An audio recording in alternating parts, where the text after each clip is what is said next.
Hello guys, welcome to civil diploma channel. तो आज हम अपने इस वीडियो में बिल्डिंग मटेरियल कंस्ट्रक्शन में ब्रिक्स के बारे में देखेंगे कि कंस्ट्रक्शन में आखिर ब्रिक्स हम क्यों यूज़ करते हैं और इसके क्या क्या प्रॉपर्टीज़ हैं, ब्रिक्स के क्या क्या क्लासेस हैं और इसके क्या क्या कंस्टिट्यूएंट हैं कि किससे ब्रिक आपका बनता है, कौन से क्वालिटी का ब्रिक आपके लिए बेहतर है बिल्डिंग के लिए, वो आज हम इस वीडियो में देखेंगे। तो आइए दोस्तों शुरू करते हैं। तो बिल्डिंग मटेरियल्स एंड कंस्ट्रक्शन में आज हम ब्रिक्स देखेंगे। तो शुरू करते हैं। General introduction of BRICS. तो जनरल इंट्रोडक्शन में हम लोग बेसिकली देखते हैं कि जो ब्रिक होता है उसका जो स्टैंडर्ड साइज होता है वो होता है 19x9x9 सेंटीमीटर। ये एक स्टैंडर्ड साइज है। इसी में आपका एक नॉमिनल साइज भी आता है, नॉमिनल साइज ऑफ ब्रिक, जो होता है 20x10x10 सेंटीमीटर। एक होता है कन्वेंशनल साइज, जो होता है 23x11.4x7.6 सेंटीमीटर। तो ये बेसिक से तीन स्टैंडर्ड साइज, नॉमिनल साइज और कन्वेंशनल साइज के डायमेंशंस हैं, जो कि अक्सर पेपर्स वगैरह में भी पूछे जाते हैं, ऑब्जेक्टिव्स वगैरह में ज़्यादा पूछते हैं। फिर सेकंड पॉइंट है आपका जो फ्रॉग का डायमेंशन होता है।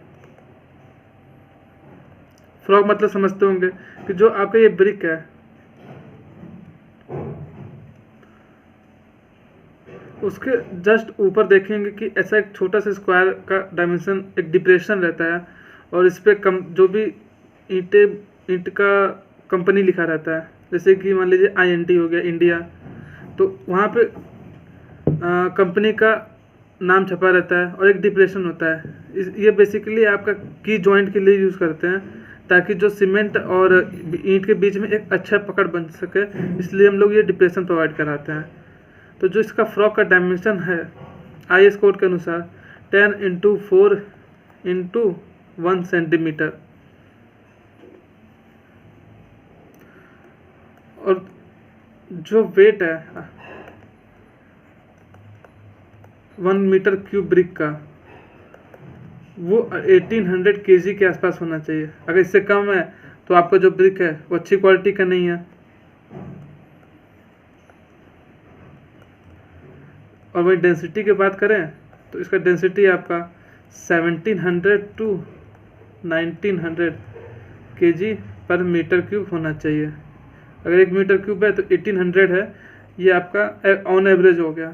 तो 800 kg होना चाहिए, 800 kg पर मीटर क्यूब डेंसिटी।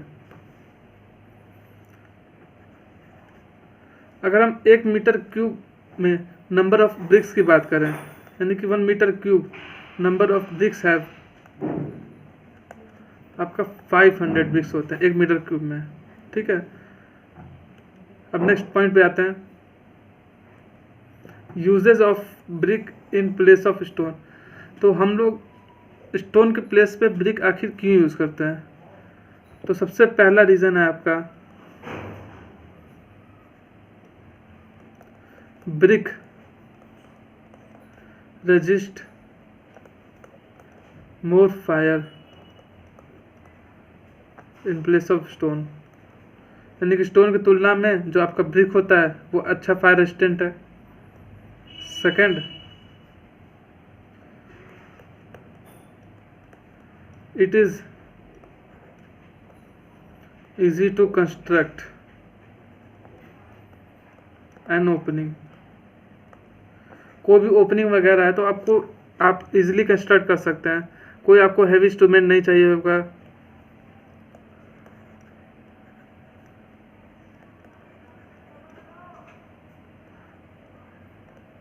और brick masonry can be made by unskilled labour, यानी कि अनस्किल्ड लेबर भी है तो वो आपका ब्रिक मेसनरी आसानी से बना सकता है। पर स्टोन मेसनरी में आपको हाईली स्किल्ड लेबर की ज़रूरत पड़ेगी और अच्छे इक्विपमेंट की ज़रूरत पड़ेगी कि ब्रिक्स को उठाने के लिए ट्रांसपोर्ट करने के लिए, उसमें ज़्यादा कॉस्टिंग आएगा आपका। फोर्थ पॉइंट है ब्रिक्स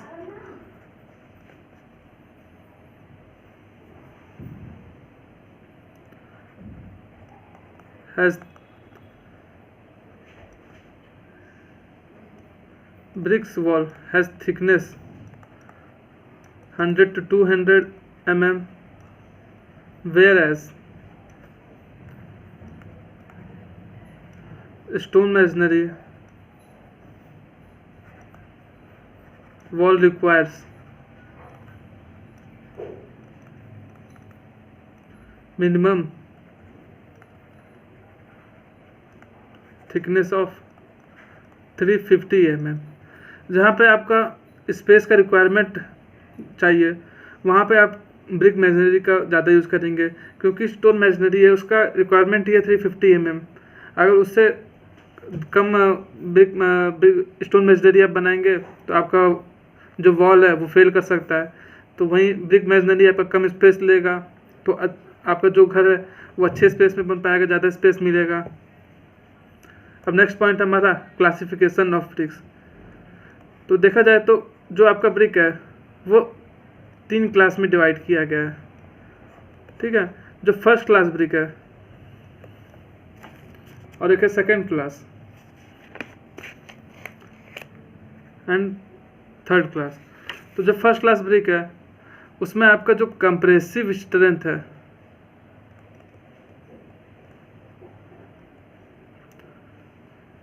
ये ग्रेटर देन 10.5 न्यूटन पर mm स्क्वायर में रहेगा, और सेकेंड क्लास ब्रिक का ग्रेटर देन 7 रहेगा और थर्ड क्लास का 5, ठीक है।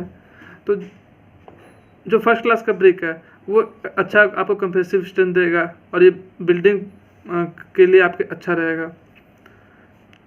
इसमें सेकेंड हो गया वाटर एब्जॉर्प्शन। तो फर्स्ट क्लास ब्रिक आपका कम वाटर एब्जॉर्ब करेगा यानी कि 20%, सेकेंड क्लास 22% और थर्ड क्लास ब्रिक आपका 25% वाटर एब्जॉर्ब करेगा। इसी में फोर्थ क्लास का एक ब्रिक आता है जिसे हम कॉमनली झामा ब्रिक के नाम से जानते हैं। तो जो झामा ब्रिक होता है वो आपका ब्रिक ब्लास्ट के तौर पे यूज़ करते हैं। ये आपके फाउंडेशन में ईंट की कुटाई के लिए जो आपको फाउंडेशन तैयार करते हैं, फाउंडेशन में सरफेस तैयार करते हैं, वहाँ पे आपका ब्रिक ब्लास्ट यूज़ होता है। तो वहाँ पे हम लोग झामा ब्रिक्स यूज़ करते हैं क्योंकि ये थोड़ा सा इकोनॉमिकल होता है। वहीं आप फर्स्ट क्लास ब्रिक लेने जाएंगे तो आपको महंगा पड़ेगा, फिर उसको आपको तोड़वाना पड़ेगा। और झामा ब्रिक इजीली ब्रेक भी हो जाते हैं और कम कॉस्ट में मिल जाता है आपको आसानी से। अब नेक्स्ट पॉइंट है कंस्टिट्यूएंट इन ब्रिक क्ले, यानी जो हम लोग ब्रिक बनाते हैं उसमें आखिर क्या क्या कंस्टिट्यूएंट रहते हैं। तो उसमें पहला होता है सिलिका जो कि 50 to 60% होता है। ये आपका स्ट्रेंथ प्रोवाइड करता है, प्रोवाइड स्ट्रेंथ ऑब्लिक हार्डनेस।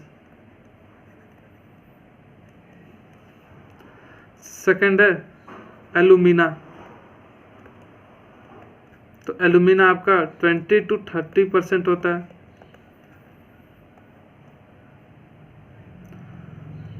और ये प्रोवाइड करता है आपका प्लास्टिसिटी।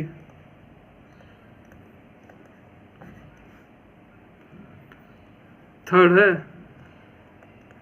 लाइम, ये लेस देन 5% होता है।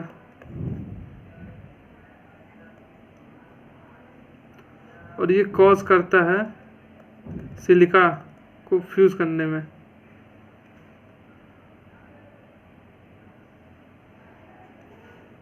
फोर्थ है आयरन ऑक्साइड जो कि 5 to 6% होता है और ये रेड कलर प्रोवाइड करता है ईंट को। और लास्ट कंस्टिट्यूएंट है मैग्नीशिया जो कि लेस देन 1% होता है, और ये कुछ येलो कलर प्रोवाइड करता है, पीले पीले धब्बे जैसे।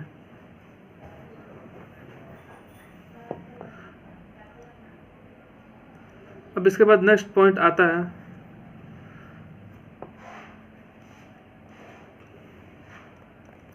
प्रॉपर्टीज ऑफ गुड ब्रिक, यानी कि अच्छे ईंट की क्या क्या प्रॉपर्टीज होनी चाहिए। तो पहला पॉइंट है it should have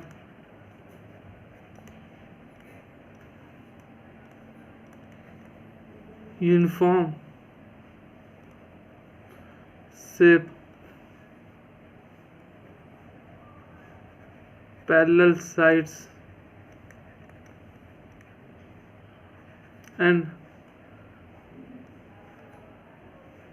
sharp edges. जो आपका ईंट होता है उसका एजेस शार्प होने चाहिए, और जो एजेस है पैरेलल भी होने चाहिए, ताकि जो आपकी वॉल बनेगी वो एकदम स्ट्रेट वॉल बनेगी। फिर सेकंड पॉइंट है आपका कि जो आपका ब्रिक अर्थ है, यानी कि जो जिस मिट्टी से आप ईंट बनाते हैं वो आपका should free from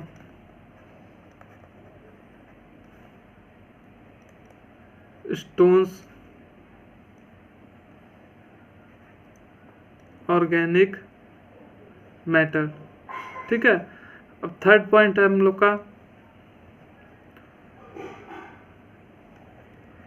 on scratching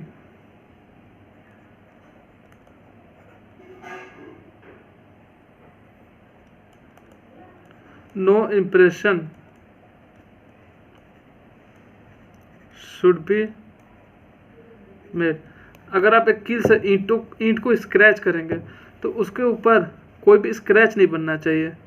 वो आप फर्स्ट क्लास ब्रिक में देखेंगे और सेकंड क्लास ब्रिक में थोड़ा बहुत दिखेगा। जब आप एक कील लेके ईंट के सरफेस को स्क्रैच करेंगे तो निशान बन जाता है, पर फर्स्ट क्लास का ब्रिक यानी जो अच्छा ब्रिक होता है उस पर निशान नहीं बनेगा आसानी से। फोर्थ पॉइंट है इसका वाटर जो अब्जॉर्प्शन है ईंट का वो लेस देन 20% होना चाहिए, यानी कि 20% ज़्यादा कम वाटर अब्जॉर्ब करेगा तो वो अच्छे ईंट क्वालिटी माना जाएगा। और crushing strength greater than 10 Newton पर mm² होना चाहिए, यानी कि ये कुछ बेसिक से प्रॉपर्टीज़ हैं अच्छे ईंट के होने के। तो दोस्तों इसको नोट डाउन कर लीजिएगा, ये अक्सर में इससे रिलेटेड पेपर में पूछते भी हैं और क्वेश्चन में पूछ भी लेंगे कि एक अच्छे ईंट के लिए हमें क्या क्या प्रॉपर्टीज़ ईंट के रखनी चाहिए। अब नेक्स्ट टॉपिक हमारा मैन्युफैक्चरिंग ऑफ ब्रिक्स। तो मैन्युफैक्चरिंग ऑफ ब्रिक्स में कौन कौन से स्टेप्स इन्वॉल्व हैं, इसका सीरीज़ भी पेपर में अक्सर पूछता है, SSC JEE एग्ज़ाम्स वगैरह में इसका सीरीज़ जो है वो पूछता है। तो जो पहला स्टेप है, फर्स्ट स्टेप अनसॉइलिंग, यानी कि जो सरफेस होता है उसको हम 15 से 20 सेंटीमीटर क्लियर कर देते हैं, क्योंकि वो आपका ब्रिक अर्थ बनाने के लिए अच्छी क्वालिटी का नहीं माना जाता है। तो 15 से 20 सेंटीमीटर का जो ऊपरी लेयर होता है उसको हम लोग रिमूव कर देते हैं, उसे हम अनसॉइलिंग कहेंगे। फिर सेकंड पॉइंट आता है डिगिंग। फिर थर्ड स्टेप आएगा क्लीनिंग में आपका removal of stones and organic matters वगैरह आ जाएगा।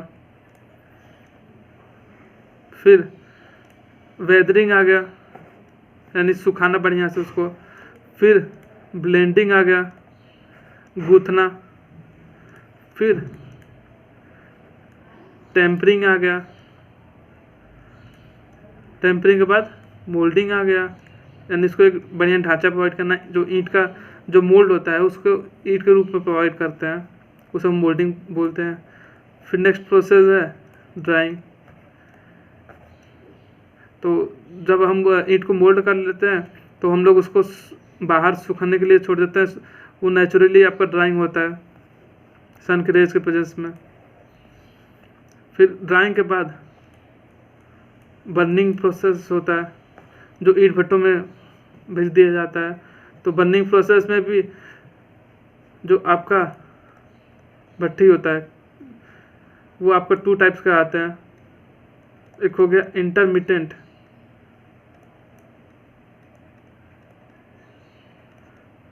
और दूसरा हो गया कंटिन्यूअस। तो जो इंटरमिटेंट क्लीन होता है वो आपका इलाहाबादी क्लीन भी कहते हैं इसको। और इंटरमिटेंट क्लीन यानी कि ये जो बेसिकली बरसात के मौसम में नहीं चलता है, गर्मियों में चलेगा, मौसम टू मौसम चलता है, ये लगातार नहीं चलता। और कंटिन्यूअस क्लीन में होता है कि एक तरफ से ईंटा हम लोग डालते जाते हैं और दूसरे साइड से ईंटा हम लोग निकालते जाते हैं, ये कंटिन्यूअस होता है। इंटरमीडिएट में आप एक बार ईंटा डाल दिए, वो पक रहा है, फिर जब भट्टी आपकी बुझ जाएगी तो उसको फिर निकालेंगे, ठीक है। फिर बर्निंग के बाद आता है ब्रिक्स, यानी कि जो ब्रिक है वो आपका तैयार हो जाता है, ठीक है। ये कुछ सिंपल से स्टेप्स हैं, इसको याद कर लीजिएगा। फिर नेक्स्ट टॉपिक हमारा ब्रिक मेजनरी।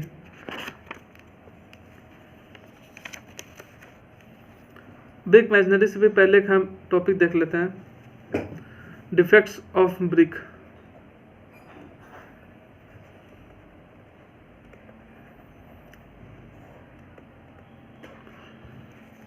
तो जो ईंट होते हैं हमारे भट्टी में जब डाले जाते हैं तो आपका ज़रूरी नहीं कि वो ईंट है वो आपका परफेक्ट फर्स्ट क्लास ब्रिक बन के है, उसमें कुछ ना कुछ डिफेक्ट भी हो सकते हैं।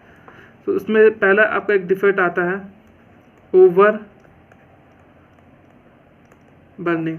जब ईंट को ज़्यादा ओवर बर्न कर दिया जाता है तो उसे हम ओवर बर्निंग करते हैं। इस केस में आपका ब्रिक लूज देयर शेप, जिसे हम जनरली झामा ब्रिक भी कहते हैं, कि जो आपके ईंट होते हैं वो टेढ़े मेढ़े हो जाते हैं ओवर बर्निंग की वजह से।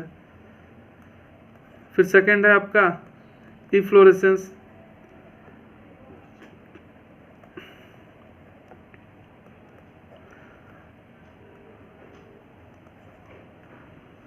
इफ्लोरेसेंस में वाइट पैचेस बन जाते हैं,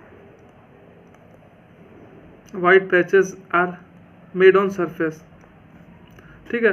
फिर थर्ड है आपका ब्लोटिंग। तो ब्लोटिंग में स्पंजी स्वेलोन,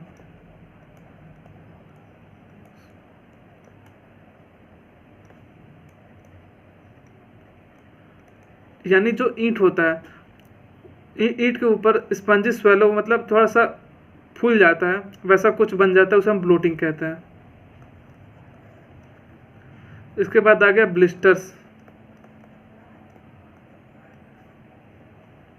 जो ब्लिस्टर्स होता है वो आपके ईंट के अंदर जब एयर प्रॉपर मोल्डिंग नहीं होता तो ईंट के अंदर कुछ एयर रह जाता है, तो जब हम उसको हीटअप करते हैं तो एयर बाहर निकल जाता है, तो इसकी वजह से ब्लिस्टर्स फॉर्म होते हैं, तो उसे हम लोग ब्लिस्टर्स बोलते हैं।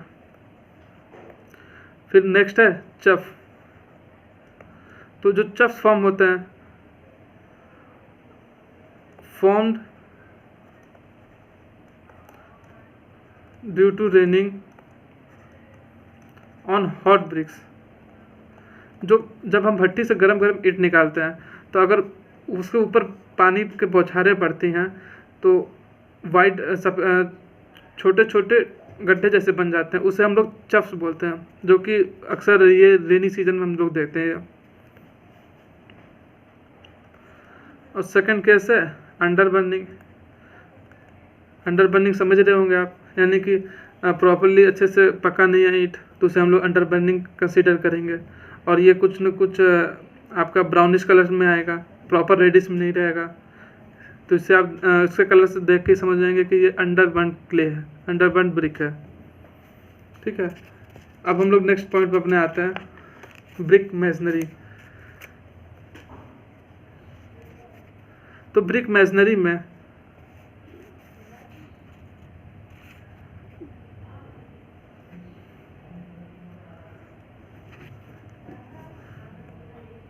जब हम ईंट को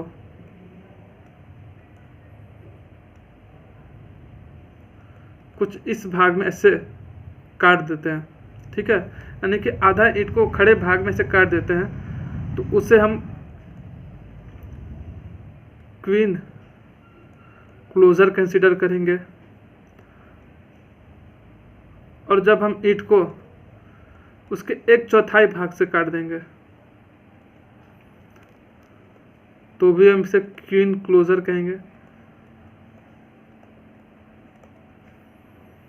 अगर ईंट को हम इसके हाफ पोर्शन से इसके हाफ पोर्शन जो मिड पॉइंट है और इसके मिड पॉइंट से ऐसे ऐसे काट देंगे, ठीक है, तो इसे हम किंग क्लोजर कहेंगे।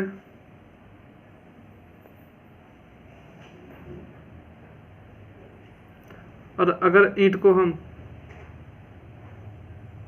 कुछ इस तरीके से काटेंगे तो ये आपका बेवेल्ड बैट कहलाएगा। और जब ईंट को हम आधे टुकड़े पे काट देंगे तो ये हाफ बैट कहलाएगा। और जब ईंट को 1/3 पार्ट में यानी कि 2/3 पार्ट में डिवाइड कर लेंगे, यानी इसका 1/3 पोर्शन निकाल लेंगे, तो ये आपका 3/4 बैट कहलाएगा, ठीक है। तो ये कुछ ईंट के ऐसे स्ट्रक्चर हैं जो हमें ब्रिक मैसनरी में याद रखने चाहिए कि किस टाइप का ये ईंट है। आपका क्वीन क्लोजर है कि किंग क्लोजर है। बेसिकली पेपर्स वगैरह में क्वीन क्लोजर और किंग क्लोजर बहुत ज़्यादा पूछते हैं कि किंग क्लोजर का ईंट का डायग्राम बनाइए, वैसा वगैरह पूछ लेते हैं। फिर नेक्स्ट पॉइंट आता है टाइप्स ऑफ बॉन्ड। तो जो हम लोग मेसनरी वॉल बनाते हैं उसमें पहला है आपका स्ट्रेचर बॉन्ड बनता है। तो स्ट्रेचर बॉन्ड में जो आपका वॉल बनता है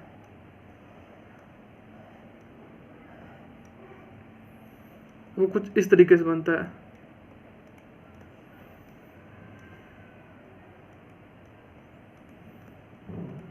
यानी कि फेस साइड पे पूरा स्ट्रेचर रहेगा और मिड पोर्शन फिर इसके जस्ट नीचे पे मिड पोर्शन से स्ट्रेचर रहेगा, यानी पूरा स्ट्रेचर पोर्शन रहेगा, हेडर इसमें नहीं आएगा।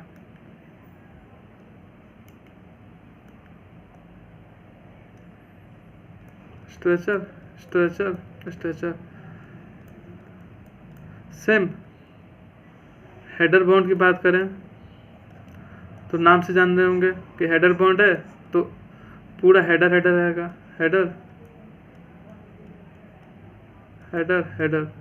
फिर यहाँ पे ऐसे हेडर हो जाएगा।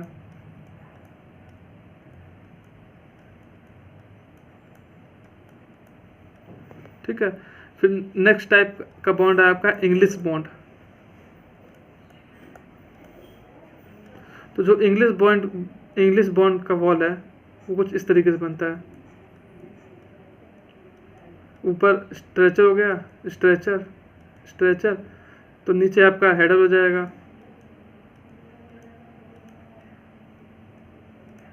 फिर नीचे स्ट्रेचर हो जाएगा, यानी एक तरह से ऑल्टरनेटिवली मिक्स चलेगा। पहले स्ट्रेचर रहेगा तो फिर हेडर रहेगा, फिर स्ट्रेचर रहेगा, ठीक है। फिर जो नेक्स्ट पॉइंट है हमारा वो है आपका फ्लेमिश बॉन्ड।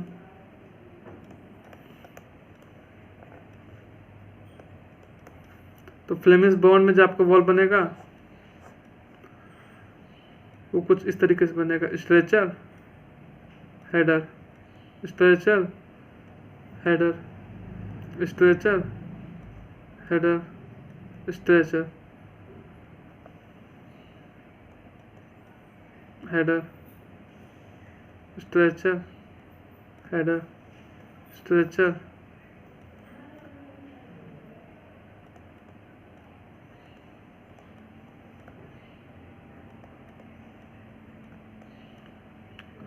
फ्लेमिश बॉन्ड में इस तरीके से बनेगा।